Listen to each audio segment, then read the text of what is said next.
안녕하세요. 저는 서울에 살고 있는 57세 여성입니다.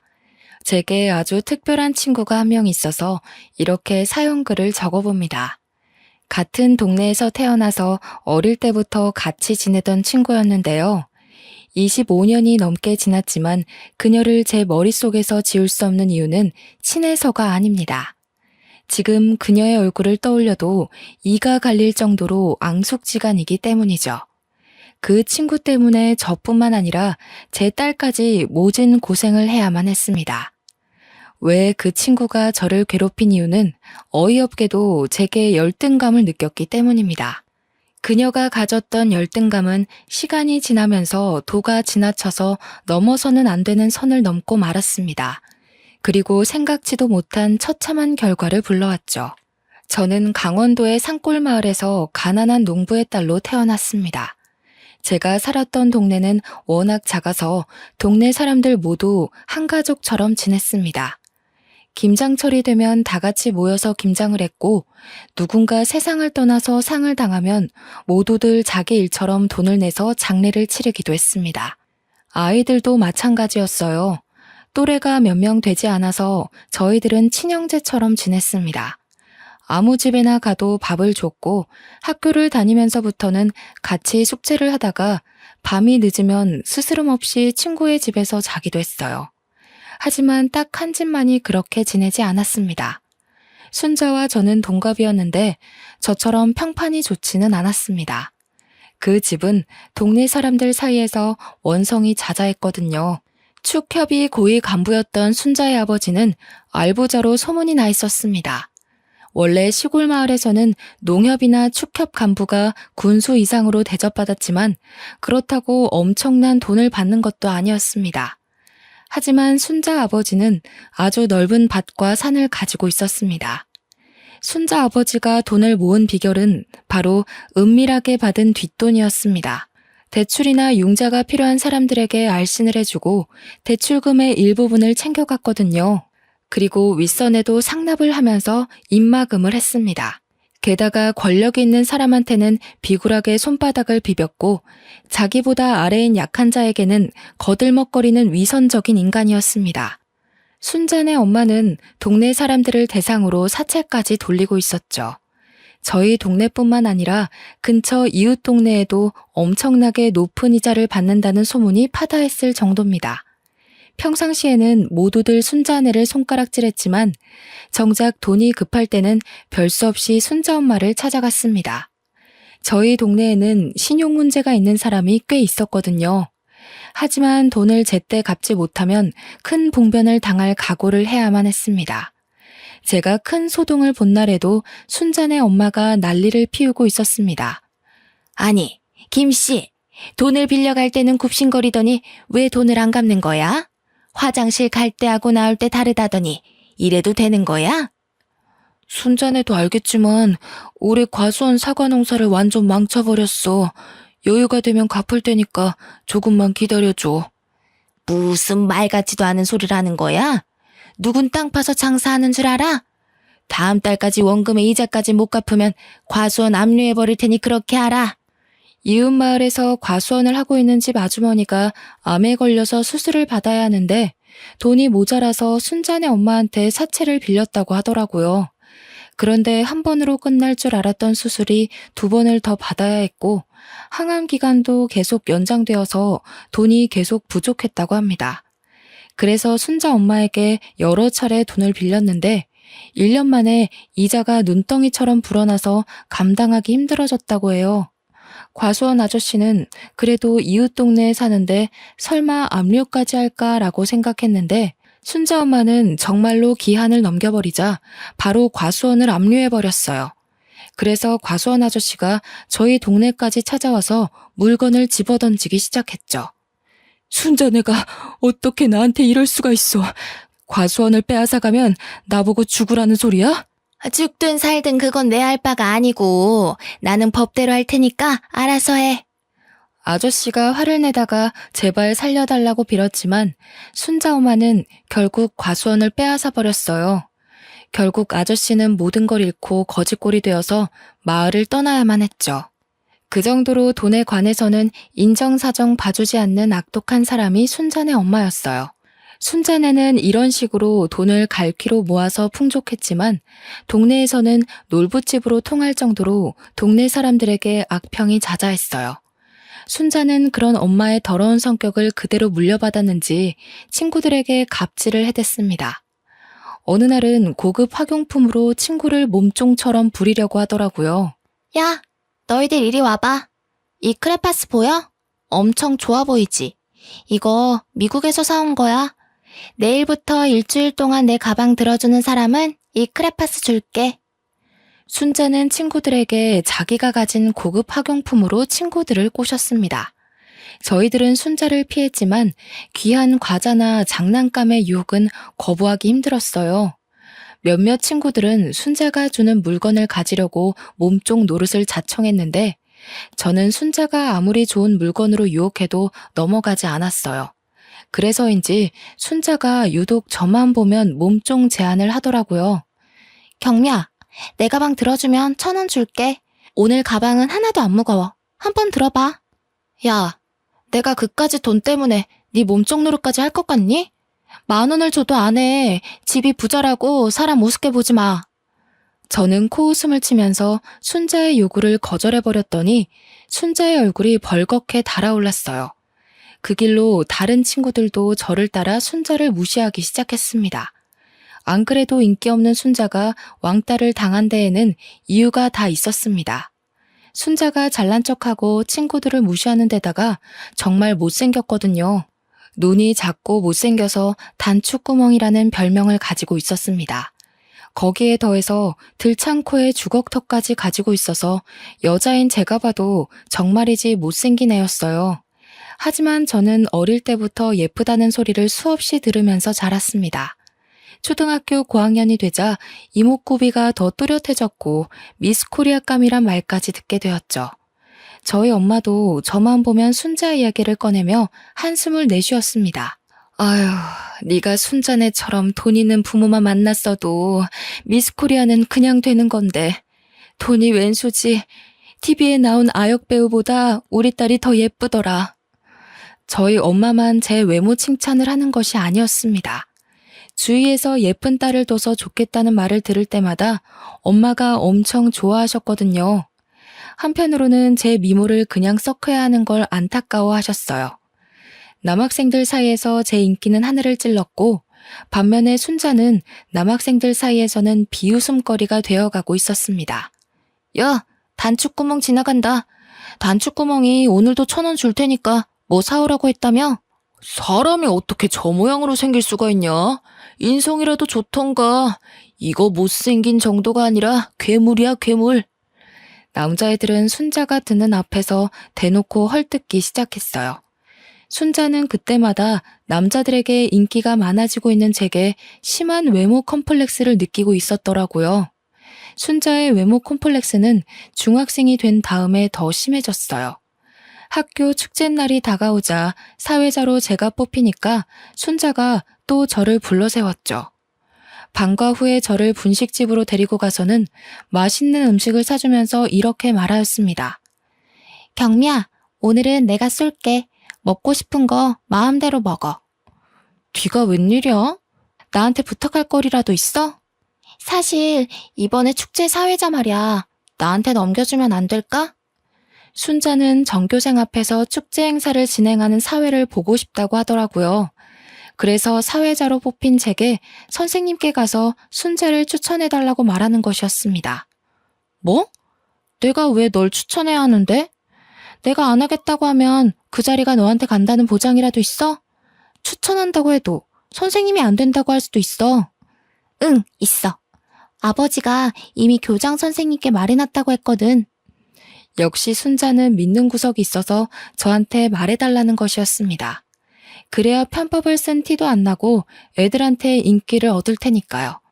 저는 그 꼴이 보기 싫어서 단호하게 거절하였습니다. 내가 왜 그래야 하는데? 미안하지만 순자야, 그건 안 되겠어. 나도 축제사회 꼭 해보고 싶었거든. 미안해. 먼저 일어나 볼게. 제가 먼저 자리에서 일어나니까 순자가 저를 노려보며 소리를 지르더라고요.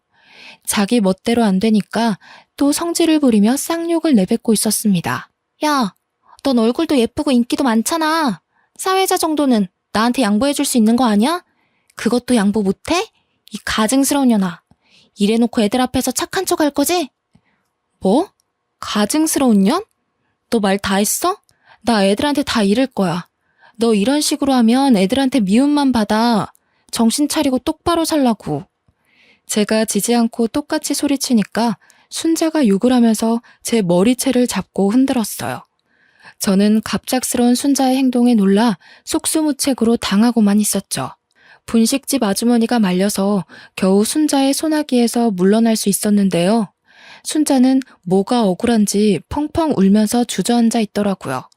제가 말도 안 하고 획 가버린 뒤로 순자와 저는 마주쳐도 서로를 투명인간 취급하게 되었습니다. 그렇게 제가 중학교 3학년이 되자 아버지는 저를 위해서 결단을 내리신 것 같았습니다. 저는 모르고 있었는데 아버지에게 좋은 일자리 제안이 들어온 것 같더라고요. 여보, 서울로 갔다는 내 친구가 말한 사업 말이야. 제법 자리 잡아가고 있는데 내가 도와줬으면 좋겠다고 하네. 아무래도 경미 미래를 생각하면 서울로 가서 사는 게 나을 것 같은데 당신 생각은 어때? 나도 그렇게 생각해요. 태풍 오고 난리라서 요즘 짓는 농사마다 엉망인데 나도 이제 지쳤어요. 당신이 먼저 가서 자리 잡으면 우리가 올라가서 사는 게 좋을 것 같아요. 그래, 우선 부딪혀 보는 거지. 여기서 이대로 살다가는 경미도 우리처럼 살게 될 거야. 우리 경미만큼은 좋은 대학에 보내야지. 아버지께서 진짜로 서울로 가셔서 친구가 하고 있다는 주말 농장 사업에 뛰어들었어요.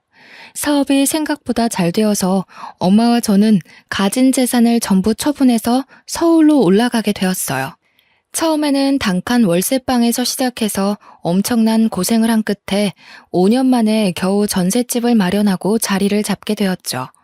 저도 가만히 있을 수 없어서 고등학교를 다니는 내내 편의점 알바를 하면서 대학 등록금을 모으고 있었습니다. 편의점 손님 중에 자주 오던 단골 손님이 한 분 계셨는데 저를 유심히 쳐다보는 게 느껴지더라고요. 어느 날은 저에게 삐까뻔쩍한 명함을 주시길래 깜짝 놀랐습니다.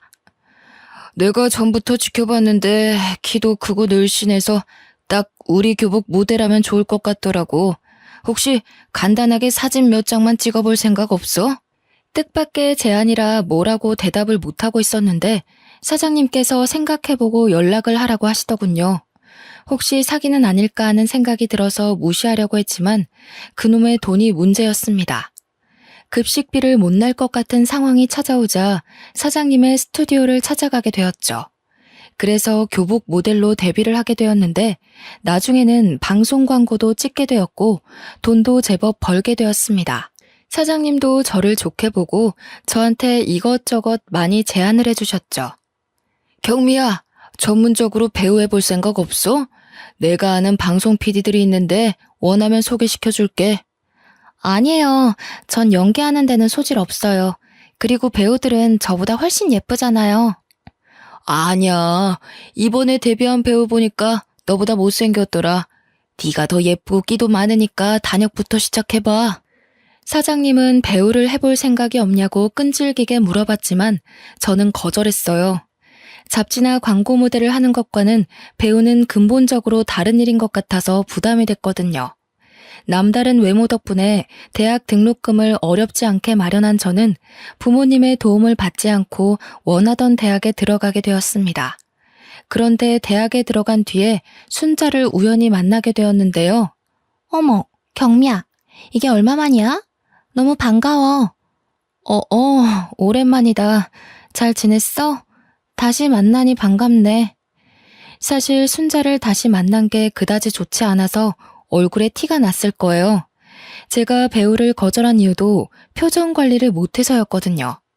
그런데 순자는 저만 쫓아다니면서 친한 척을 했습니다. 동아리도 저랑 같은 곳에 들어가겠다고 가입을 하더라고요. 그리고 1년 뒤에 순자와 같이 소개팅을 나가게 되면서 잊을 수 없는 사건이 생기게 되었어요. 동아리 선배가 주선을 해서 나가게 된 3대3 소개팅이었는데요. 원래 순자는 빼고 하려고 했는데 순자가 제가 나가는 걸 어떻게 알았는지 소개팅 주선자인 선배에게 자기도 끼워달라고 애원한 것 같았습니다. 입장이 난처해진 선배가 순자도 끼워주라고 하길래 알겠다고 했죠. 근데 그게 문제였어요. 차라리 4대3은 좀 그렇다고 거절할 걸 그랬나 봐요. 순자와 짝이 된 남학생이 갑자기 자리에서 일어나더니 그냥 가겠다고 한 겁니다. 다른 학생들이 왜 그러냐고 붙잡으니까 남학생이 순자를 쳐다보며 폭언을 내뱉었습니다. 선배가 말하던 거랑 다르잖아. 다른 여자애들은 다 예쁜데 난 이게 뭐야? 난 저런 애랑은 절대 파트너 못해. 원래 오려고 한 애 아니었는데 왜 껴서는? 그 남학생을 마음에 들어 했던 순자는 놀라서 얼굴이 굳어버렸더라고요. 저희들은 어떻게든 남학생을 다시 앉혀보려고 했지만 소용이 없었어요. 남학생이 떠나버리자 소개팅 자리는 순식간에 찬바람이 불었고 다른 남학생들도 자리를 파토내자고 했어요. 순자는 남학생이 다 떠나고 나서야 서럽다며 눈물을 흘리고 말았습니다. 그래도 제가 고향 친구로 알려져 있으니 제가 나서서 순자를 위로해 주었죠. 하지만 다른 친구들은 순자 때문에 소개팅을 망쳤다고 뒷담을 해댔습니다. 순자를 보내자고 무언의 압박을 주고 순자가 집으로 가버리니까 그제야 애들이 순자에 대해 이리저리 평가를 해대기 시작했습니다. 아, 드디어 갔네. 쟤는 왜 저렇게 눈치가 없어? 얼굴이 못생기면 눈치라도 빠르던가. 이름도 촌스럽고 말투도 되게 건방지고. 아, 재수없더라. 맞아. 우리말 싹 다 무시하고 남자애들한테 친한 척 팔짱 끼고 끼 부리는 거 봤어? 앞으로 쟤하고는 어울리지 말자. 우리까지 이상하다는 소리 듣겠어. 에이, 그 정도는 아니다. 순자가 원래 그런 애는 아니야. 안 친해서 그런 거지. 니네들이 오해하는 거라니까. 저도 순자를 좋아하지 않았지만 대놓고 이리 뒷담을 하는 것 아니었죠. 제가 은근슬쩍 순자 편을 들고 순자를 조금은 걱정했습니다. 미운 정도 정이었죠. 타지에 가니 같은 고향 친구가 생각보다 크게 느껴지더라고요. 다음날 만날 순자 안색을 살펴보려고 학교에 갔는데 순자는 학교에 나오지 않았습니다. 다른 친구들에게 순자를 봤냐고 물어봤지만 모두 다 모른다고만 답하였는데요. 몇 달 후 여름방학이 끝난 다음에 순자가 모습을 드러냈습니다. 도저히 같은 사람이라고는 믿을 수 없을 정도로 성형을 하고 왔더군요. 눈은 순정 만화 속 여자 주인공처럼 커졌고 들창코는 오똑하게 변해 있었습니다. 주걱턱은 온데간데 없이 사라지고 갸름하고 둥근 얼굴로 변해 있었죠. 여자애들끼리 돈을 얼마나 쏟아부은 거냐고 수군거릴 정도였으니 순자가 등장하자마자 남자들의 시선을 사로잡은 건 당연한 일이었습니다. 그런데 순자는 제게 가지고 있던 열등감을 풀기 위해서 어이없는 짓을 저질렀습니다. 저는 순자가 사라진 사이에 같은 과 선배랑 연애를 하고 있었거든요. 그런데 순자가 저랑 사귀고 있는 선배에게 접근한 것이었습니다. 저는 선배가 순자를 가까이 하는 게 걱정됐지만 선배는 순자를 그냥 친한 후배라고 말하며 제 걱정을 덜어주었어요. 전 선배를 믿고 순자와 친하게 지내게 두었죠. 그런데 어느 날 친하게 지내는 동기가 와서는 저에게 충격적인 말을 건네주더라고요. 경미야, 너 아직 정우 선배랑 사귀고 있는 거 맞지? 순자 말이야. 교양 수업 들을 때 보니까 매일 정우 선배랑 딱 붙어서 앉아있더라? 아무래도 수상해. 둘이 뭐 있는 거 아니야? 에이, 설마. 너무 그러지 마. 친한 사이라서 그래 보일 거야. 선배가 아무 사이 아니라고 했으니까 그냥 나는 선배 믿어. 제가 괜찮다고 말해도 만나는 동기들마다 순자와 선배가 유난히 친한 것 같다는 말을 남겼습니다. 그래도 순자가 고백받는 모습을 한두 번 봤으니까요. 좋다고 따라다니는 남자들이 줄을 서는 판인데 제가 사귀고 있는 남자친구를 넘볼 이유가 없다고 생각했어요. 그런데 학교 축제 때 충격적인 장면을 목격하고 말았어요. 축제가 시작되자 캠퍼스 안에서 주점이 열렸거든요. 선배랑 친한 과 주점에 가서 술을 마시기로 했는데 선배랑 연락이 안 돼서 걱정을 하고 있었어요. 그런데 동기가 숨을 헐떡대면서 저를 찾아오더니 얼른 땡땡과 주점으로 가보라고 하는 거 있죠? 경미야, 정우 선배 지금 순자랑 같이 주점에 있어.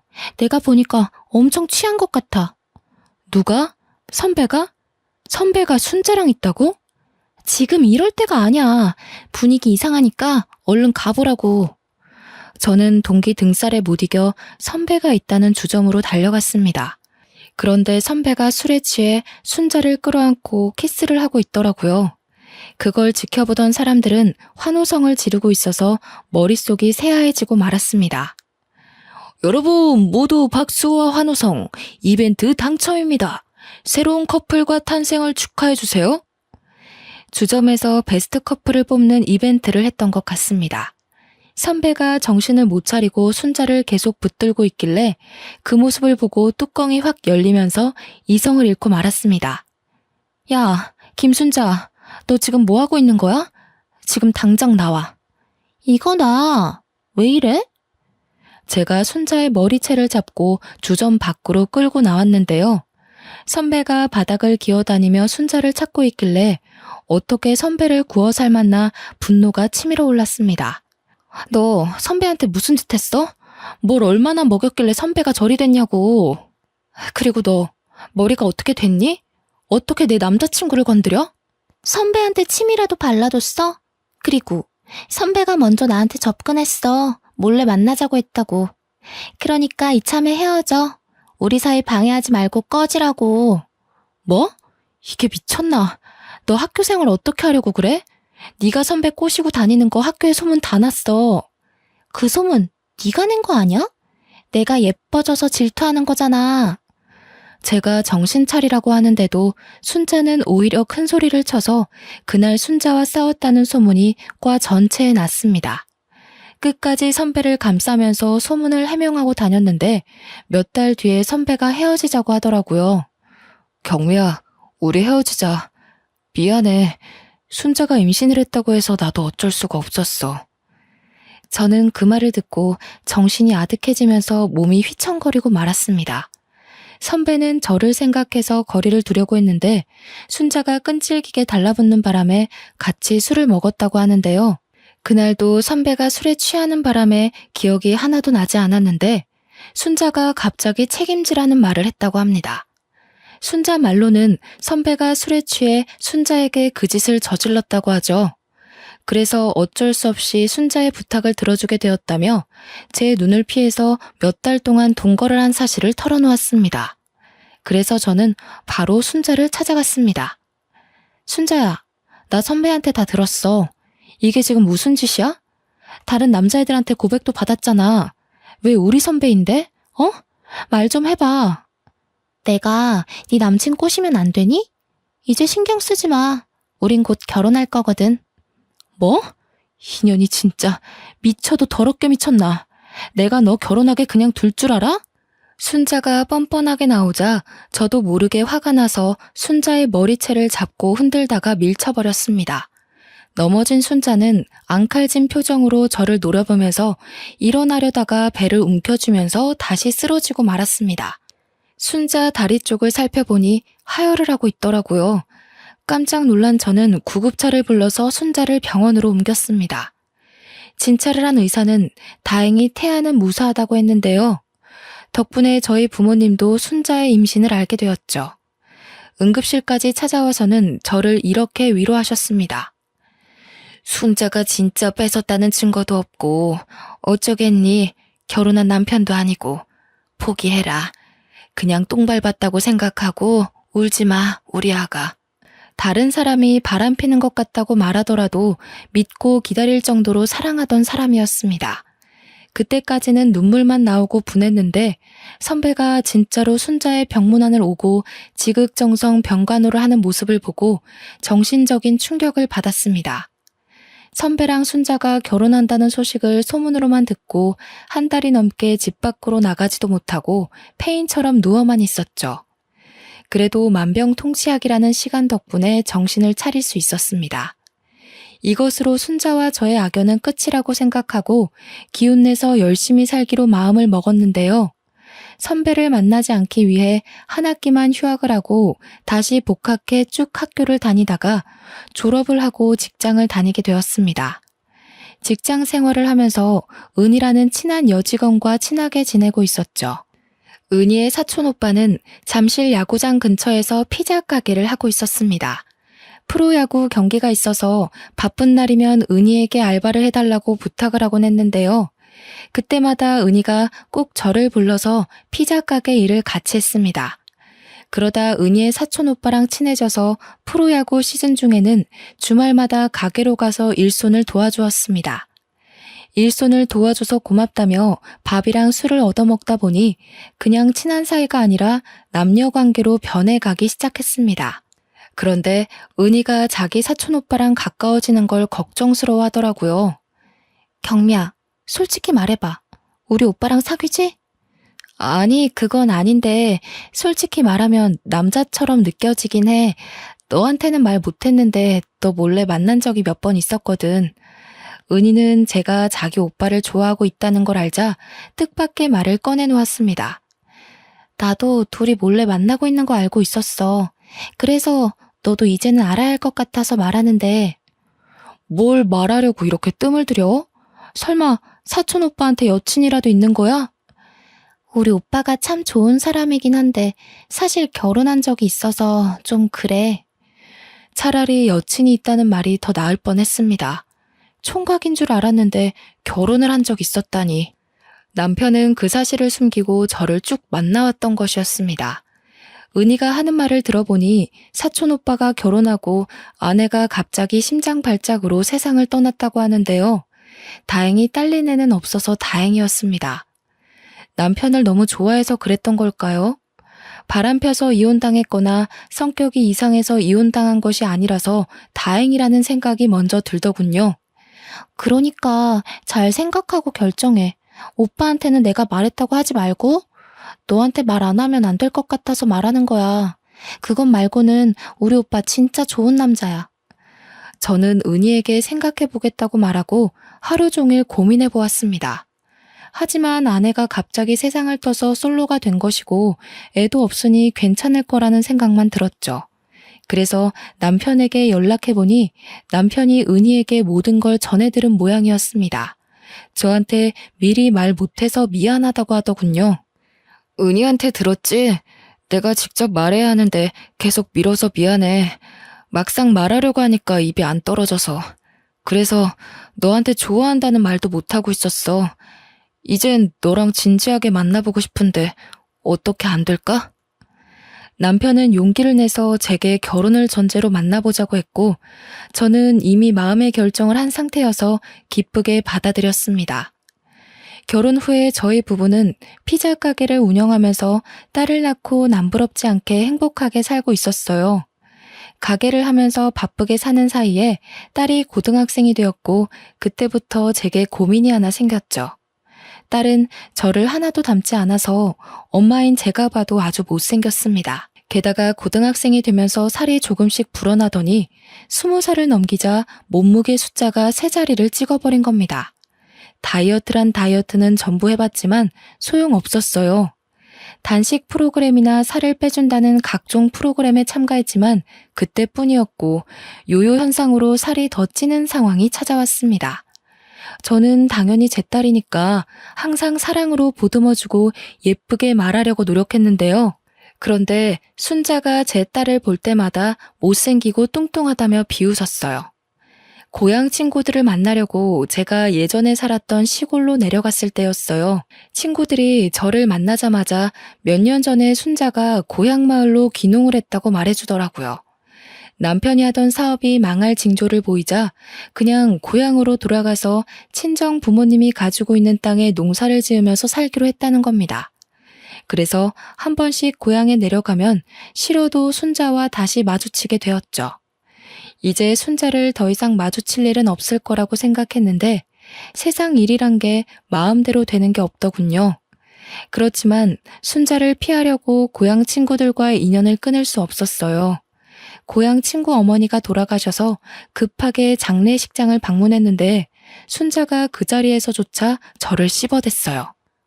딸은 엄마를 닮는다는데 네 딸은 왜 아직도 그 모양이니? 웬만하면 나처럼 성형 좀 시켜줘라. 넌 딸하고 같이 다니면서 부끄럽지도 않니? 우리 딸이 뭐 어때서? 나이 먹어갈수록 예뻐지기만 하구만. 왜 너는 나 볼 때마다 못 잡아먹어서 안달이니? 예뻐지긴 개뿔. 우연히 네 SNS 들어가 봤는데 너네 딸은 점점 못생겨지더라. 네가 낳은 딸이 맞기는 하는 거니? 저는 화가 났지만 상종하기 싫어서 무시해버렸는데요. 다른 자리도 아니고 친구 엄마 장례식 날인데 소란을 피우고 싶지 않았습니다. 그러다 며칠이 흐르고 순자가 웬일로 환갑잔치를 다 초대했더라고요. 저희 딸을 꼭 데리고 오라고 하길래 저도 생각이 있어서 딸을 데리고 고향으로 내려갔죠. 순자가 딸아이에게 모진 말을 할 걸 예상하고 간 것인데 생각보다 심한 말로 저와 딸의 마음에 염장을 질러댔습니다. 사회자가 환갑잔치 진행을 하고 있는데 순자가 갑자기 나서서 큰 소리로 떠들기 시작했거든요. 야, 실제로 보니까 네 딸 몸집이 푸짐해서 시집도 못 가겠다. 저런 딸은 도대체 어디다 쓰나 했는데 오늘 고사 지낼 때 돼지머리 대신 쓰면 되겠네. 돼지 머리보다 네 딸 머리가 더 크니까 어여가서 상머리에 앉아라. 순자가 제 딸을 붙잡고 상이 있는 쪽으로 데려가니까 더 이상 참을 수 없더군요. 그래서 환갑잔치를 진행하고 있는 단상으로 올라가 진행자가 들고 있던 마이크를 빼앗았습니다. 뭐? 내 딸 머리가 더 크다고? 감히 남의 집 귀한 딸을 돼지머리에 비유해? 인연이 뚫린 입이라고 나오면 다 말인 줄 아나? 전부터 시비 거는 거 참았는데 너 죽고 나 죽자. 어디 한판 해보자고. 내가 뭐 틀린 말 했어? 네 딸이 뚱뚱한 게 내 탓이야? 네 딸이 못생긴 게 내 탓이냐고. 남의 딸 데려와 놓고 네 딸이라고 우기는 네가 잘못한 거지. 너 정신 나갔어? 내 딸이야. 내 딸이라고. 누가 남의 딸이래? 눈깔이 어디 잘못 달린 거 아니니? 그래, 오늘 눈깔 다시 달자. 내가 달아줄게.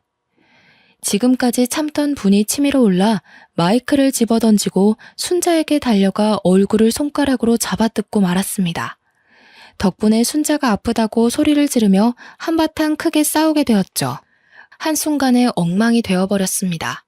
더 분한 건 딸이 순자에게 사과도 받지 못하고 마음의 상처를 입은 것이었는데요. 눈물을 꾹 참고 있던 딸이 집에 돌아오자마자 끝내 울음을 터뜨리고 말았습니다. 차라리 딸아이를 데리고 오지 말 걸 후회가 되더군요. 순자가 제 딸아이에게 뭐라 할수록 당당하게 딸아이를 데려오면서 자랑해야 한다고 생각했습니다. 외모만 빼면 정말 공부도 잘하고 성격도 좋고 싹싹한 아이였거든요. 어른들 사이에서 예쁨 받는 모습을 보여주고 싶었는데 욕심을 부린 제 탓이었습니다. 제가 딸아이에게 다 잊어버리라고 말하고 다시는 고향집에 안 데려가겠다고 했습니다. 그렇게 1년이 지난 뒤에 순자가 여전히 제게 앙심을 품고 말도 안 되는 짓을 꾸미고 있다는 사실을 알게 되었습니다. 얼마 전부터 남편의 행동이 수상해서 유심히 지켜보고 있었거든요. 제 직감엔 남편에게 다른 여자가 생긴 것 같았습니다. 그러다 우연히 남편의 휴대폰을 보고 기가 막힌 사실을 알게 되었죠. 남편에게 숨겨둔 내연녀가 있었는데 그게 바로 순자였더라고요. 남편과 순자가 주고받은 문자를 보고 충격을 받아 숨이 안 쉬어졌습니다. 마음 같아서는 남편을 붙들고 따지고 싶었지만 진정이 될 때까지 혼자서 생각해 보았습니다. 아무리 생각해봐도 순자년이 의도적으로 제 남편을 홀렸다는 느낌이 들더군요. 어릴 적부터 절 질투하고 뒷담한 것도 모자라 제 남자친구를 뺏은 전적도 있으니까요. 순자가 아직도 저에 대한 질투와 자격지심을 가지고 있을 거라는 생각에 이제 그만 결판을 내야겠다고 느꼈습니다. 25년이 넘게 저를 괴롭힌 대가를 확실하게 치르도록 작전을 짰습니다. 그래서 바로 순자의 남편에게 전화를 했죠. 제가 순자네 남편에게 연락을 하니까 몹시 당황한 눈치더라고요. 하긴 순자네 남편이 대학생 때 저를 버리고 순자와 결혼을 한 그 선배였거든요. 갑자기 전화를 걸어 놀랐는지 선배가 기어 들어가는 목소리로 제 안부를 물었습니다. 경미야, 네가 어쩐 일이야? 진짜 오랜만이다. 잘 지냈어? 나는 잘 못 지냈지. 어떻게 잘 지낼 수 있겠어. 오빠는 잘 지내고 있지? 그냥 그렇지 뭐. 너는 왜 잘 못 지내는데? 무슨 일 있는 거야? 전화로 이야기할 건 아니고 우리 만나서 이야기하자. 제가 선배네 집 근처로 가겠다고 하니까 불편해하면서 어쩔 수 없이 승낙하는 눈치였습니다. 그 길로 고향으로 내려가 10분 정도 떨어진 시내에서 선배를 만났습니다. 저희들은 카페로 가서 한참 동안 말없이 앉아만 있었죠. 고향에 내려가면 한 번씩 마주치기는 했지만 서로 피했기에 마주 앉아서 대화를 하는 건 25년 만에 처음이었습니다. 어쩐 일로 연락했어? 심각한 일이야? 설마 그날 일 때문에 부른 건 아니지? 결국 선배가 침묵을 이기지 못하고 먼저 말을 꺼냈습니다. 그래서 저는 남편과 순자가 주고받은 문자를 보여주었죠. 문자 내역들을 본 선배의 눈이 커졌고 곧바로 얼굴이 굳어졌습니다. 다 읽었어? 순자가 선배 버리고 내 남편 만나고 있더라? 내 생각엔 순자는 선배 좋아해서 결혼한 거 아닌 것 같아. 선배는 순자한테 속아서 결혼한 거라고. 그녀는 나한테 복수하려고 선배를 이용한 것뿐이야. 선배는 25년 넘게 그녀한테 속고 있어. 그게 다 무슨 말이야? 나 너무 혼란스럽다. 우리 와이프가 네 남편이랑 불륜 관계라고? 그리고 경미 너한테 복수하려고 나랑 결혼한 거고? 제가 다 맞다고 하니까 선배가 분을 참으려고 입술을 깨물었습니다. 한참 동안 고개를 숙이고 아무 말도 못하고 있길래 진실을 말해줬으니 올바른 선택을 하라고 말해주었는데요. 제가 어떤 의도로 그런 말을 했는지 알아들었나 봅니다. 며칠 뒤에 고향 친구에게서 전화가 한 통 왔거든요. 경미야, 순자가 바람 피웠다가 남편한테 묵사발이 되도록 얻어 터졌대. 내가 집에 가서 순자 얼굴 보니까 진짜로 온몸이 피멍이 되어 있던데? 친구가 순자에게 무슨 일이 있었는지 자세하게 말해주었는데 제가 짐작했던 것과는 많이 다르지 않았습니다. 의도했던 대로 선배가 제 목까지 때려줬더라고요. 게다가 작은 동네라 부부싸움을 할 때 들렸던 육성도 사실인지 몰라도 자극적으로 퍼져갔습니다. 이런 쳐 죽이려나. 감히 나를 속이고 다른 남자랑 바람을 펴? 그것도 경미랑. 너 경미가 어떤 애인지 알고 있잖아. 나랑 만났던 애 남편을 만나? 너 경미가 아니라 나한테 복수하려고 이러는 거지? 나한테 악감정 있어? 말해봐. 도대체 무슨 목적으로 나한테 접근한 거냐고. 왜 아무 말도 못하는데? 어떻게 지금까지 나를 속일 수가 있었냐고, 이 나쁜 년아. 순자는 겁에 질려 아무 말도 못한 것 같다고 하던데요. 동네 어르신들은 순자가 불쌍하다고 동정하기도 했지만 처음부터 저에 대한 질투심으로 선배를 유혹해서 여러 번 잠자리를 했다는 사실이 들통나 동네 어르신들에게조차 미움을 받고 있었습니다. 게다가 선배와 잠자리를 할 때 피임을 소홀히 하며 일부러 임신까지 했고 그걸 빌미로 결혼을 요구했다고 하더라고요. 그런데 저에 대한 복수를 하고 나니 당연히 선배에 대한 애정은 식어버렸고 결혼 초부터 다른 남자와 내연 관계를 맺고 있었던 겁니다. 그러다 고향 마을에 내려온 저희 부부를 보고 제 남편을 유혹했던 거죠. 선배는 결혼 생활 내내 순자를 의심하다가 제 폭로로 폭발하고 말았다고 합니다. 저러다 사람 잡겠다는 생각이 든 이웃의 신고로 경찰이 출동해서 겨우 진정되었다고 해요. 하지만 여기서 끝낼 수 없죠. 저는 순자가 메타작을 맞았든 말든 상간녀 소송을 했고 순자 앞으로 되어 있던 땅을 위자료로 받아냈습니다. 순식간에 이혼을 당하고 동네에서 얼굴을 들고 다닐 수 없게 된 순자는 빈손으로 쓸쓸하게 고향을 떠나는 비참한 신세가 되어버렸는데요.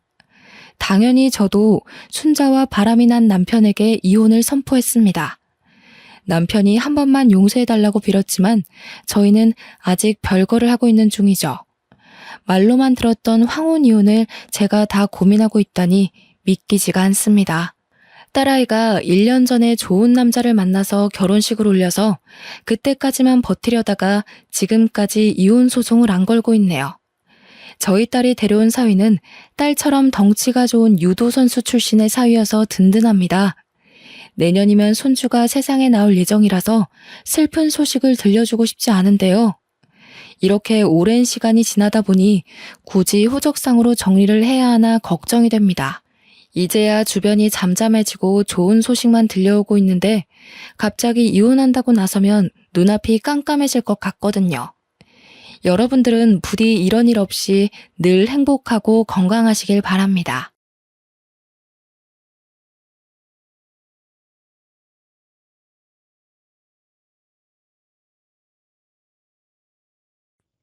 안녕하세요. 결혼한 지 10년째 이혼하게 된 40대 주부입니다. 다들 코로나 때문에 고생이 많으실 텐데요. 저도 그놈의 코로나 때문에 이혼을 결심하게 되었습니다. 하지만 이혼한 전 남편이 그리워져서 이렇게 사연글을 보내게 되었습니다.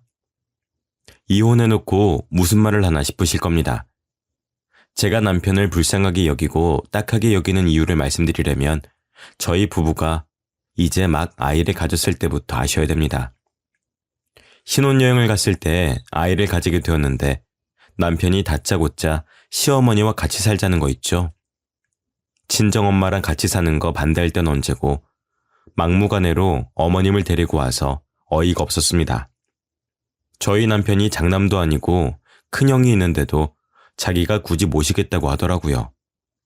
하지만 어머님이 낙상사고로 잘 걷지 못하는 모습을 보니 어쩌질 못했습니다.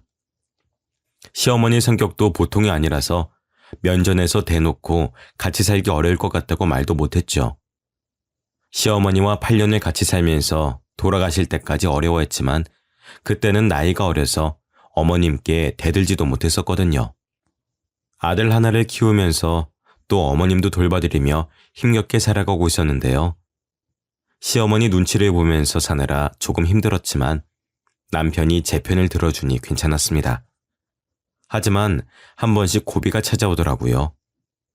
어느 날 어머님께서 병문안을 다녀왔다며 치매 이야기를 꺼내시더라고요. 야야, 내가 만약에 치매에 걸리면은 요양원에 집어넣을 거냐? 응? 어렸을 때 친하게 지내던 애가 치매에 걸려서 잠깐 얼굴 보고 오는 길인데 세상에 어떻게 그런 곳에서 지내는지 모르겠더라. 나는 그런데 안 보낼 거지? 그럼요, 어머님. 절대 안 보내야죠.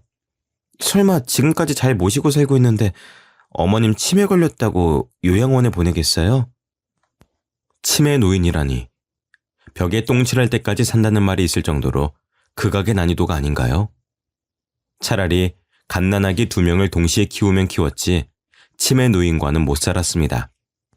하지만 이 말은 속으로만 생각하고 차마 입 밖으로 이야기하지 못했죠. 남편도 옆에서 제 말을 듣고 놀란 눈치더라고요.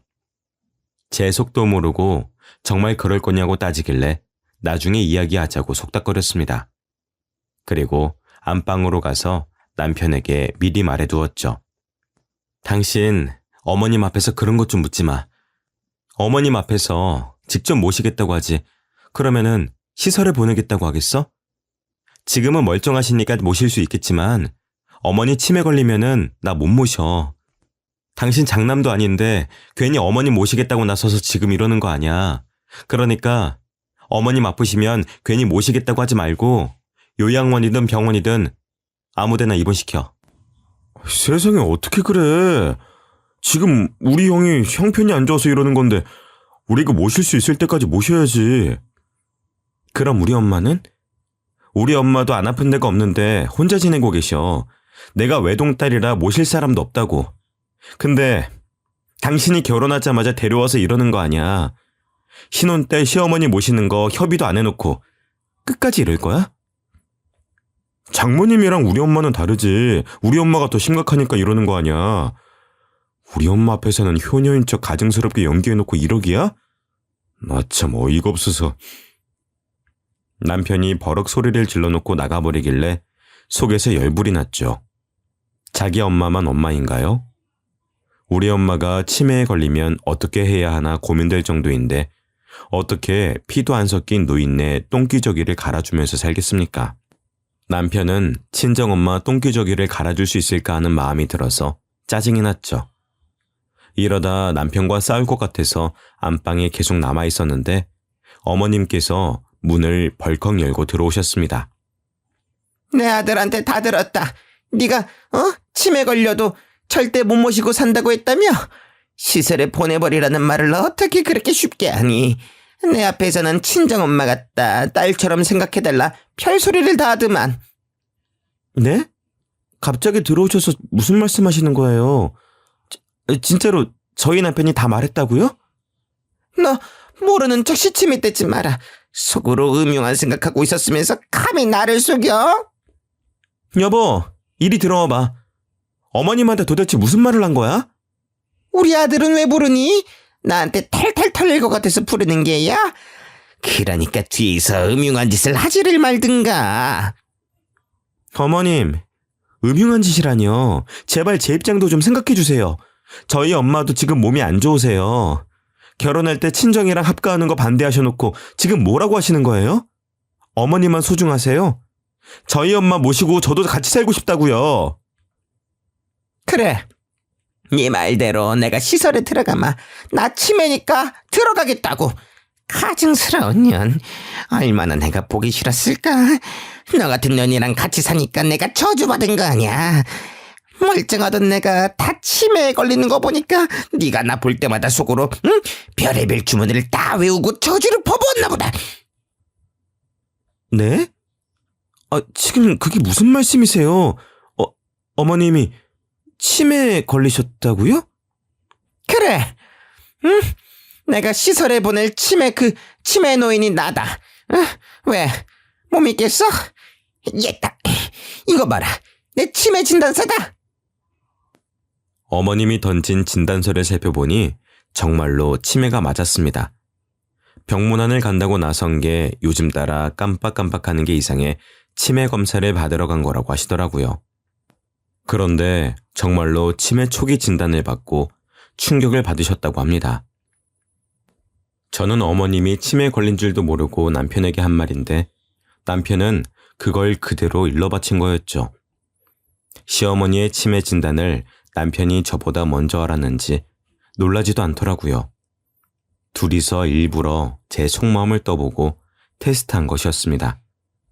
정말 배신감이 느껴졌지만 저는 변명할 수밖에 없었는데요. 저는 진짜로 어머님이 치매에 걸리신 줄 몰랐어요. 저도 사는 게 힘들어서 나온 말인데 설마 진짜로 어머님 시설에 집어넣겠어요? 그러니까 마음 푸세요. 그럴 일 없을 거예요. 가증스러운 년. 내가 네 말을 믿을 것 같아? 이래놓고 뒤에서 내 아들 달달 볶으면서 요양원에 보내라고 시키겠지. 어머님, 그럴 일 없다니까요. 왜 제 말을 안 믿어주세요? 됐어. 그만해라. 너 같은 것이랑 말싸움할 생각 없어. 시어머니가 집을 획 나가버리길래 남편을 붙잡고 하소연했습니다. 중간다리 역할을 제대로 해달라고 부탁했지만 남편은 제 말을 들어주지 않았죠. 그날 이후로 남편이랑 시어머니 둘 다 저를 투명인간 취급하더라고요. 어머님의 치매가 심해질수록 저의 가사노동은 엄청나게 힘들어졌지만 아무도 저를 존중해주지 않았습니다. 치매에 걸린 어머님은 제 이름은 잊었어도 제가 한 짓은 기억하고 있더라고요. 저보고 매일 나쁜 년, 우라질 년, 나가 죽을 년, 각종 욕을 내뱉었습니다. 그 수모를 다 겪어내면서 8년을 견뎌냈죠. 8년이 지나 어머님을 떠나보냈지만 집안에는 늘 냉랭한 기운이 감돌았습니다. 남편은 저를 용서라도 해준 것처럼 어머님 장례를 치를 때 과거에 있었던 실언은 잊어주겠다고 친히 이야기해 주었죠. 남편이 계속해서 비아냥거리길래 저는 그냥 잠자코 앉아서 이 시간이 지나가기를 바랬는데요.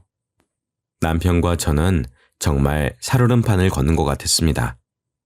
누구 하나 이혼 이야기를 꺼내면 정말로 이혼 절차를 밟을 것 같았죠. 그러다가 저희 남편이 재택근무를 하게 되면서 확실한 위기가 찾아왔습니다. 저희 남편은 땡땡사에 다니고 있는 회사원이었는데 요새 코로나라서 재택근무를 한다고 하더라고요. 처음에는 한 달 정도만 재택근무를 하겠지 싶었는데 코로나가 점점 심해져서 3개월을 넘게 집에서 일하게 되었습니다. 그러면서 남편의 몸이 점점 거대해지고 있었죠. 적어도 10kg에서 15kg는 찐 것 같아서 남편을 힐난했죠. 안 그래도 남편이 미워 죽겠는데 겉모습도 나빠지니까 못 참겠더라고요. 당신 지금 꼴 좀 봐. 재택근무한다고 맨날 집에만 있으니까 돼지가 되어가고 있잖아. 이러다가 100kg 넘어가면 어쩌려고 그래? 당신이 무슨 상관이야. 그동안 남처럼 지내놓고 걱정해주는 척하지 마. 뭐? 남처럼? 어떤 남이 쌍욕하는데 참아주나?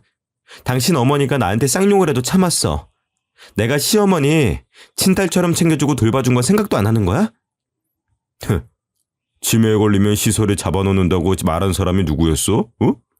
진짜로 시설에 집어넣으면 나랑 이혼할까봐, 그래서 억지로 돌봐드린 거잖아. 내가 억지로 했다고? 난 정성을 다해서 돌봐드렸어. 그럼 당신은 뭘 했는데? 어머님 돌아가시고 친정엄마랑 같이 살자고 했을 때도 당신은 안 된다고 했잖아. 나 그것도 이해하고 참아줬어. 근데 나한테 어떻게 이래? 그럼 그때 이혼하자고 하지 그랬어? 응? 그때는 사지 멀쩡하고 돈도 잘 벌어오니까 참은 거 아니야. 코로나 때문에 벌어오는 돈도 적어지고 뚱뚱해지니까 이혼하고 싶어졌어? 당신 말이 너무 심한 거 아니야? 내가 그런 사람으로 보여? 그리고 왜 이혼까지 들먹이는데? 당신은 이혼이 그렇게 쉬워? 우리 광희가 들으면 어쩌려고 그래? 광희 이제 10살이야. 당신이 하는 말 다 알아들을 수 있다고.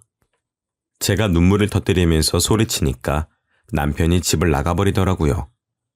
3-4시간이 지나도 남편이 돌아오질 않길래 집을 나간 줄 알았습니다. 제가 전화를 해보니까 헬스장이라고 집에 가서 이야기하자고 했죠. 진짜로 남편이 집에 돌아와서는 헬스장에 다니겠다고 선언했죠.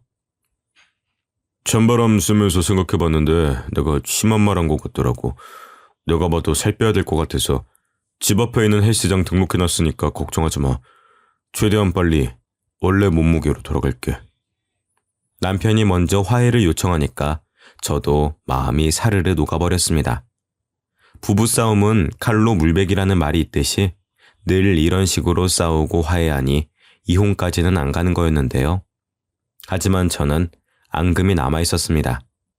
제가 희생해서 치매 걸린 어머님 똥기저귀까지 갈아드렸는데 저를 인정해주지 않고 끝까지 배척했으니까요. 남편이라는 호칭의 뜻이 남의 편이라고들 하지 않습니까? 어머님이 난동을 피우며 못된 년, 애미 없는 년, 나를 감히 요양원에 가두려고 했냐고 폭언을 퍼붓는데도 남편은 제 편을 들어주지 않았죠. 늘 어머님 편을 들며 그러니까 옛날에 왜 그런 말을 했냐고 따지고 들었죠. 그 상처가 아직 남아있어서 저는 계속해서 남편을 헐뜯었습니다. 내가 어머님 돌보느라 바빠서 살찌니까 뭘 할 땐 얹고 고작 집에서 회사 일 하면서 살이 그렇게 쪘어? 헬스장 다니면 뭐해? 재택근무 계속하면 살이 다시 찔 텐데? 당신 왜 말을 그렇게 해? 내가 좋게 생각해서 살갑게 말해본 건데 당신이 맨날 그런 식으로 말하니까 우리가 싸우는 거 아니야. 그래. 어차피 다시 찔 살 내가 빼고 본다. 빼고 나서 보자고. 남편도 제 말에 마음이 상해서 그나마 섞었던 인사말조차 나누지 않았습니다. 약속이나 무얼 사려고 잠시 나갈 때도 다녀오겠다, 다녀왔다는 말도 하지 않은 거죠. 그렇게 남편의 재택근무가 아예 끝나고 다시 회사로 복귀할 때까지 저희는 서로를 투명인간 취급했습니다. 물론 제가 먼저 남편에게 말을 걸 수도 있겠습니다만 여지껏 갖은 수모를 겪어가면서 남편과 시어머니께 무시당한 8년의 시간들 때문에 제가 먼저 말을 못 걸겠더라고요. 그 사이에 남편이 헬스장을 계속해서 다니고 있었는지 날이 갈수록 날씬해지고 있었습니다. 예전 몸무게는 물론 저와 연애했을 때처럼 근육이 생기고 있어서 가슴 설렜죠. 그래서 남편과 화해할 겸 분위기를 잡았습니다. 신혼 때처럼 오순도순 잘 지냈으면 좋겠어서 남편이 좋아하는 소고기를 구워놓고 와인도 한 잔 준비해 두었는데요. 모처럼 예쁜 원피스도 입고 퇴근하고 돌아오는 남편을 맞이했습니다. 그런데 남편이 저를 보자마자 시큰둥한 표정으로 방으로 들어가더라고요. 제가 따라 들어가니 남편이 신경질적인 목소리로 물었습니다. 당신이 웬일이야? 나 무시할 땐 언제고? 응? 기념일도 아닌데 소고기를 다 구웠어? 설마 소고기로 퉁치려고? 나보고 헬스장 다녀봤자 다시 찔 텐데 뭐하러 다니냐고 폭언 퍼부은 거 기억 안 나? 딱 보니까 내가 살 좀 빼고 몸 좋아지니까 신혼기분 내고 싶었나 보네. 당신이 살 빼서 이러는 거 아니야. 언제까지 이러고 지낼 순 없잖아. 난 하루라도 빨리 당신이랑 화해하고 싶어서 준비한 건데 왜 그렇게 생각하는 거야? 우리 이혼할 생각도 없으니까 남처럼 지내지 말자. 이혼할 생각이 없다고? 나는 그런 말 한 적 없는데. 언제부터 당신이 내 생각을 읽을 수가 있었어? 나 참 어이가 없어서. 됐어. 피곤해. 씻고 잘 거니까 그렇게 알고 있어. 남편이 저를 밀쳐내고 화장실에 들어가 씻길래 설마 했습니다. 진짜로 씻고 나오더니 제가 차려준 밥상도 안 쳐다보고 자더라고요. 코까지 골면서 자길래 정말 베개로 내려치면서 깨워버리고 싶은 마음뿐이었죠. 남편이 정말 차갑게 변해버렸다고 생각할 무렵이 그쯤이었습니다. 다음 날이 돼서야 소고기를 구워주는 저를 보고 남편이 젓가락을 까딱거렸는데요. 눈에 소고기 기름이 튀어서 잘못 본 줄 알았습니다. 젓가락으로 제 엉덩이와 뱃살을 가리키면서 몸매를 평가하고 있더군요. 당신 운동 좀 해야 되는 거 아니야? 그러다가 살 훅 쪄. 딱 보니까 나이 셀친 것 같은데 나중에 어떻게 빼려고 그래? 그 아줌마 같아서 나랑 다니면 웃기겠다. 내가 아줌마면 당신은 아저씨지. 왜 남의 이야기하는 것처럼 말해? 아침부터 시비 걸지 말고 얼른 먹고 출근이나 해.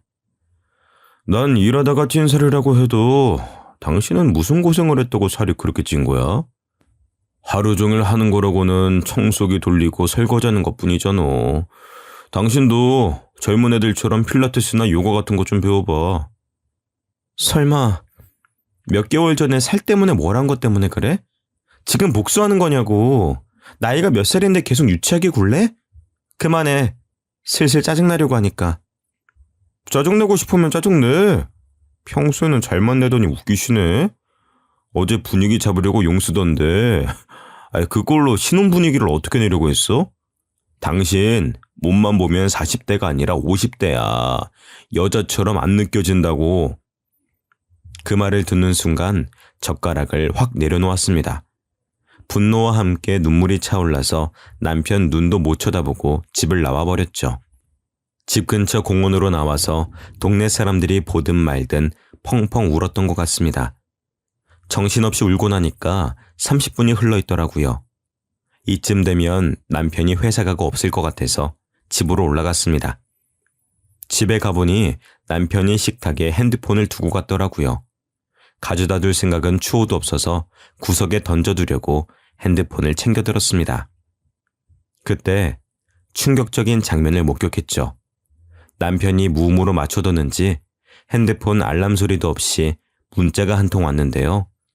순식간에 사라졌지만 딱 봐도 여자와 나눈 메시지였습니다. 오빠 출근했어? 오늘 운동하러 올 거지? 야근하게 되면 말해줘. 같이 단백질 챙겨 먹고 운동하자. 자기 오늘도 화이팅! 사랑해! 이 문자를 본 순간 남편이 바람을 피느라 저에게 차가워진 거라는 생각이 들었습니다. 그래서 남편이 올 때까지 기다렸죠. 제 예상대로 남편이 오자마자 핸드폰을 찾더니 제 눈치를 보더라고요. 저는 모르는 척 집안일을 하다가 남편의 비밀번호 패턴을 알아냈습니다. 남편이 자는 사이 몰래 알아놓은 패턴으로 핸드폰 잠금 장치를 열어보았죠. 문자가 지워지지 않고 아직 남아있길래 제 핸드폰으로 찍어두었습니다. 제가 본 문자 말고도 헬스 트레이너와 수많은 문자를 나눴더라고요. 헬스장을 처음 다닐 때부터 연애하는 것처럼 알콩달콩 이야기를 나누었다는 사실을 알고 충격을 먹었습니다. 최근에는 본격적으로 저를 속이고 데이트를 하거나 당일치기 여행을 간 날도 있었는데요. 그 문자들을 본 순간 운동하러 가는 남편을 따라 나서야겠다는 결심이 들었죠. 그래서 바로 다음 날 남편 회사 근처에 숨어있게 된 거였습니다. 남편이 퇴근하고 회사에서 나와 헬스장으로 가는 것 같길래 저도 따라갔죠. 남편이 당연히 헬스장으로 갈 줄 알았는데 웬 주택가로 들어서더라고요. 설마 그동안 헬스장이 아니라 불륜녀의 집으로 들어간 것이 아닐까 하는 예감이 들었습니다. 역시 제 예감이 맞더라고요. 남편이 익숙하게 오피스텔로 들어가 불륜녀 집 비밀번호를 누르더니 현관문을 열고 있었습니다. 당연히 그 안에서 불륜녀가 튀어나와 남편에게 안기었죠. 저는 그 모습을 보자마자 바로 달려가 불륜녀의 뺨을 내려쳤습니다. 남편이 화들짝 놀라 저를 보더니 대뜸 소리를 질러댔죠. 당신이 왜 여기 있어? 지금 설마 날 미행한 거야? 완전 미친 년 팬네 아니야. 아무리 가족이라도 그렇지. 이거 범죄인 거 알지? 스토킹에 폭행죄까지. 야, 우리 지훈이가 때릴 데가 어디 있다고 때려. 당신 거기 딱 있어. 경찰에 신고할 테니까. 뭐? 신고? 당신 돌았어? 나 몰래 바람핀 것도 모자라 신고를 해? 그것도 불륜녀 편을 들면서? 그래, 신고해. 경찰 올 때까지 너 죽고 나 죽자. 누가 이기는지 보자고. 제가 불륜녀 머리채는 물론 남편의 머리채까지 잡으려고 하니까 남편이 난동을 피우며 저를 밀어냈습니다. 아이씨, 옆에 내가 진짜.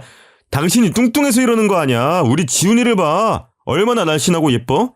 근데 당신은 곧 있으면은 아줌마를 뛰어넘어서 할머니가 되게 생겼네. 거울은 보고 다니는 거야? 왜 이렇게 막말하는 건데? 생각이란 걸 하고 있긴 해? 진짜 나랑 이혼하려고 이러는 거야? 우리 광희를 생각하라고. 당신은 원래 이런 사람 아니잖아. 이 여자한테 홀려서 이렇게 된 거잖아.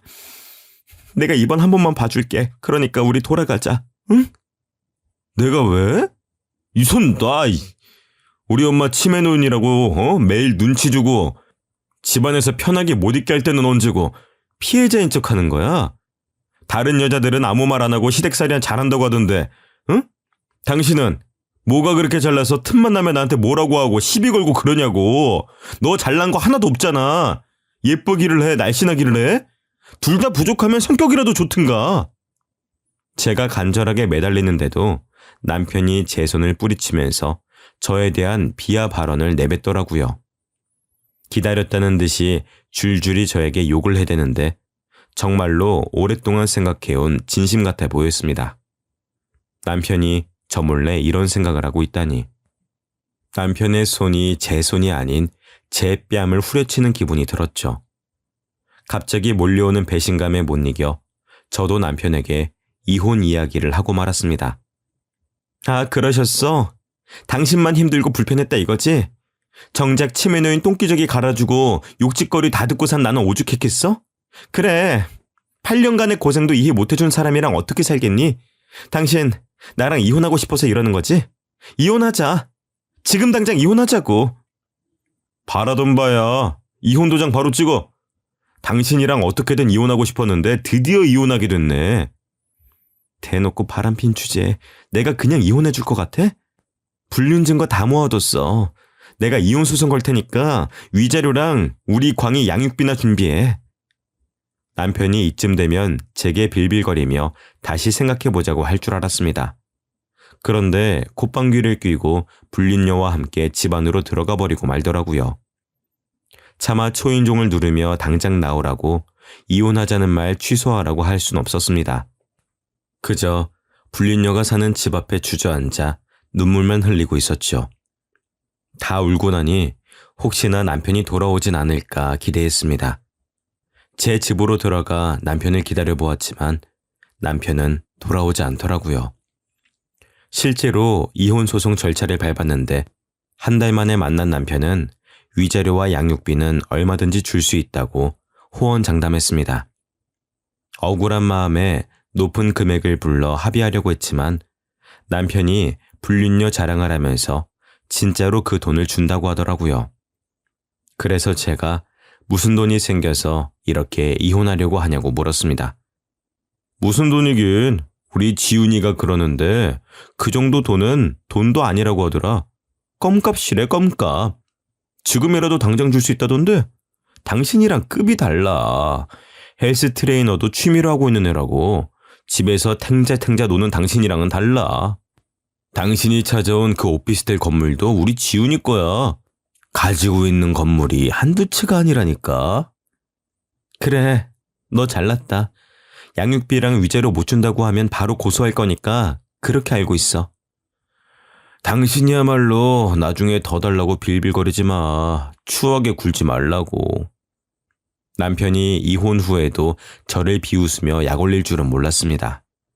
뭘 믿고 이렇게 당당하나 싶었는데 불륜녀 재력을 믿고 있더라고요. 불륜녀 집안 자체가 부자로 이름난 집안이라 기세등등해진 것 같았습니다. 회사도 그만두고 불륜녀랑 결혼 준비를 하며 해외여행도 다니고 있었죠. 저는 정말 알고 싶지 않았지만 저랑 이혼 소송 중이거나 소송이 끝난 후에 광희를 보러 올 때마다 불륜녀 자랑을 그렇게 해댔습니다. 우리 지은이가 결혼식 올리기 전에 하와이로 여행 가지. 그러면서 신혼여행은 프랑스로 가자고 하는 거 있지. 돈이 너무 많으니까 가성비는 걱정할 필요도 없더라. 하고 싶은 대로 다 할 수 있어서 너무 좋아. 우리 지훈이랑 결혼하면은 청첩장 줄게. 너도 그 와가지고 호화 결혼식이 뭔지 좀 구경해. 축의금은 안 줘도 돼. 장인어른이 워낙 부자라서 그런 거 안 받겠대요. 광희야, 학원 갈 시간이라고? 엄마가 데려다 줄 테니까 가자.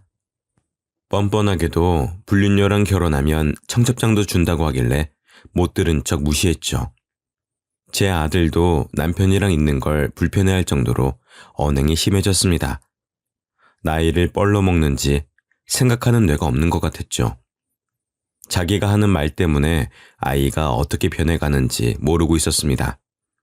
저는 남편이 불륜녀에게 홀려서 머리가 어떻게 되어버린 줄 알았는데요.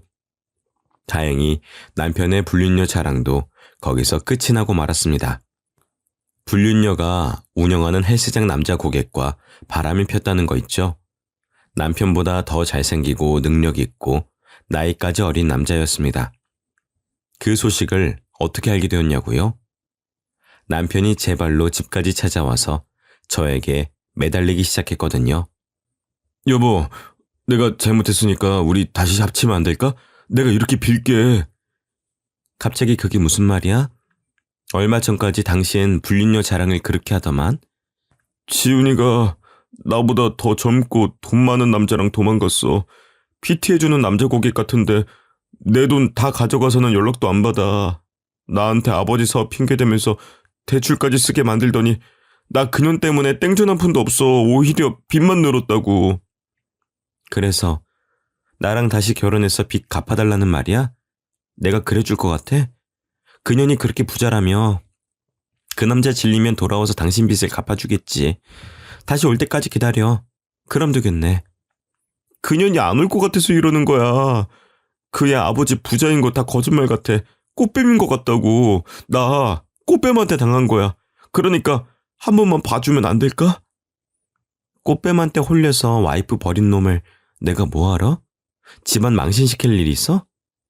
우리 광희도 당신 안 좋아하니까 당장 꺼져. 제가 이렇게 말하면서 쫓아내려고 하니까 남편이 무릎까지 꿇었습니다. 파리처럼 싹싹 빌면서 저한테 눈물로 호소하는데 경찰을 부르겠다고 소리쳤죠. 남편은 그날만 절 찾아온 것이 아니었습니다.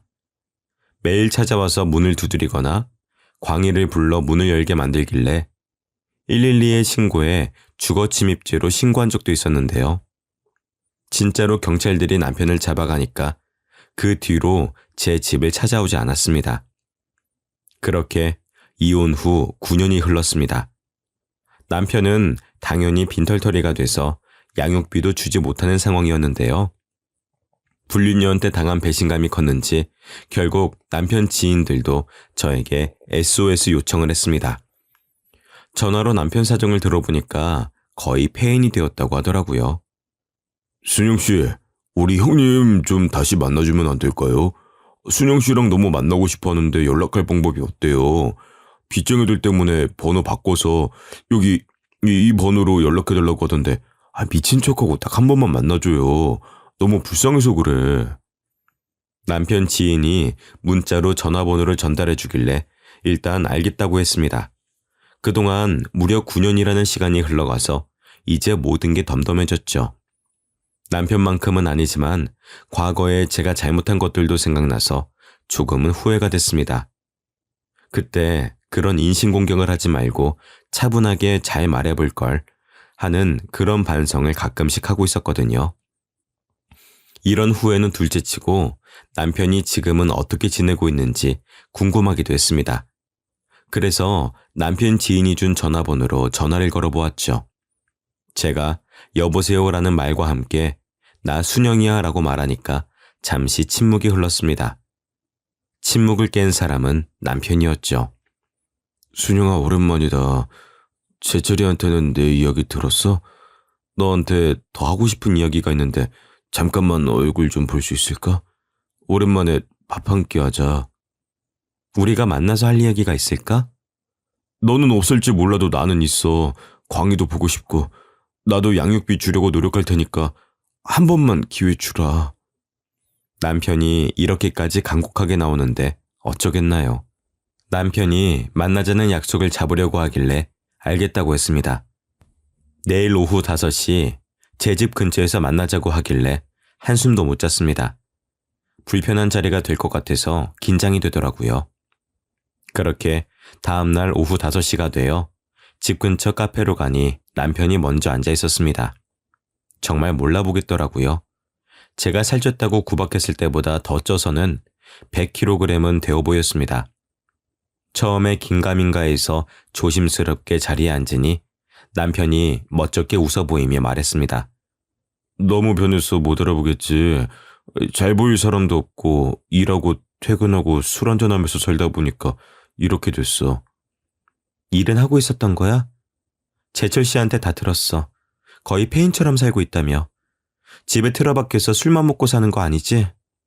일은 하고 있어. 그냥 음식 배달 업체에서 일하고 있는데 벌이가 안 좋네.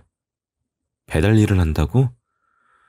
재혼한다고 회사 그만둔 뒤로 다시 취직 안 한 거야? 다시 취직했는데 해고당해서 1년 전부터 배달하고 있었어.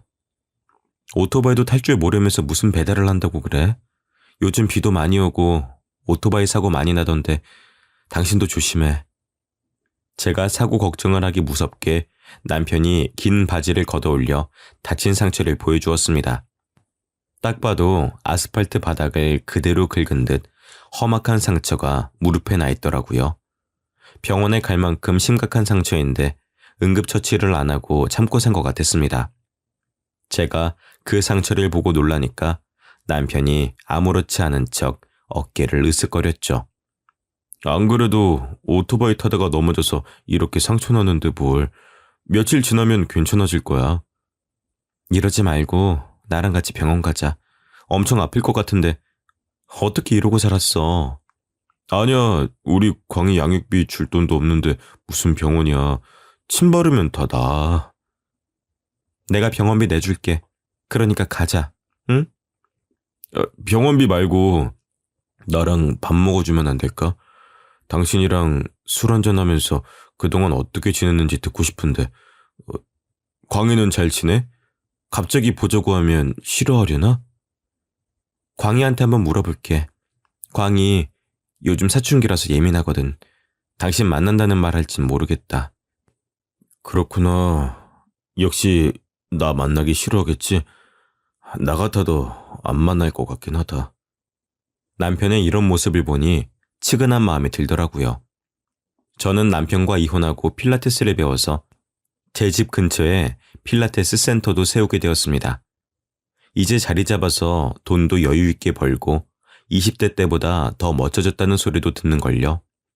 그만큼 몸매도 탄력이 있어졌는데 남편은 저랑 반대가 되어가는 것 같았습니다.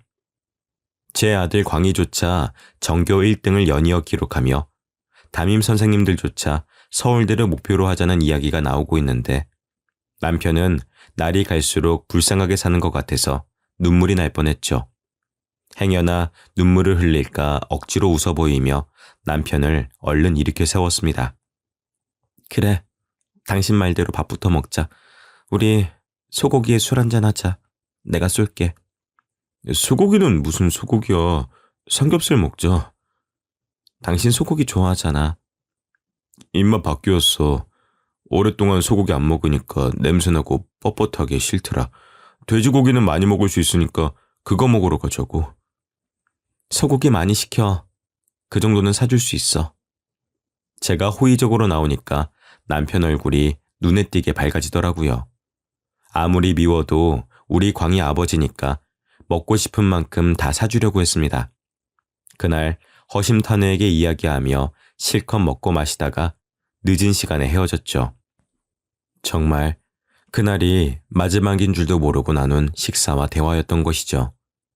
그러다 몇 달 뒤에 모르는 번호로 전화가 걸려온 것이었습니다. 전화를 받아보니 제가 사는 곳에서 한참 떨어진 땡땡 병원이라고 하더라고요. 석준 씨 아내 되십니까? 여기 땡땡 병원입니다. 석준 씨가 갑자기 사고를 당하셔서 연락드립니다. 네? 저 이혼해서 호적상 아내는 아닌데 무슨 사고 때문에 그러시나요? 이석준 씨가 오토바이 사고로 현재 응급실에 있습니다. 전화번호부에 아내라고 저장되어 있어서 이쪽으로 연락드렸습니다.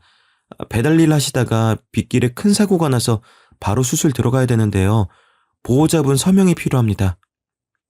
알고 보니 남편이 저를 사랑하는 아내라고 저장해 두었던 것이었습니다. 그래서 응급실 간호사가 남편 휴대폰을 뒤져보다가 사랑하는 아내에게 제일 먼저 전화를 걸었던 거죠. 나랑 다시 이어지고 싶은 마음에 몰래 아내라고 저장해 놓은 걸까 싶어서 마음이 먹먹해지고 말았습니다. 그 말을 듣는 순간 남편에 대한 미움보다는 안타까움이 더해졌으니까요. 제 폰에 저장되어 있던 시댁 식구들에게 연락하면서 얼른 병원에 달려가 보았는데요. 땡땡병원 응급실에 도착하자마자 멀리서 CPR을 하고 있는 의사가 보였습니다. 가까이 가보니 오토바이 헬멧이 보였고 간호사들이 움직이면서 가려져 있던 전남편의 얼굴이 보였죠. 전남편의 얼굴을 확인한 지 몇 분이 채 지나지 않아 심정지 소리가 들렸습니다. 삐 하는 소리와 함께 남편이 세상을 떠났고 이혼한 사이였지만 왠지 모르게 눈에서 눈물이 주르륵 흘러내렸죠. 예정과 저를 아내라고 저장해둔 남편의 마음이 느껴져서 눈물을 흘리다 못해 통곡을 하고 말았는데요. 시댁 식구들이 그제야 도착해서는 저를 꼭 안아주더라고요. 정신을 차리고 안아준 이의 얼굴을 보니 남편의 여동생이 절 끌어안고 있었습니다. 허니, 울지 마. 나 누군지 알아보겠어?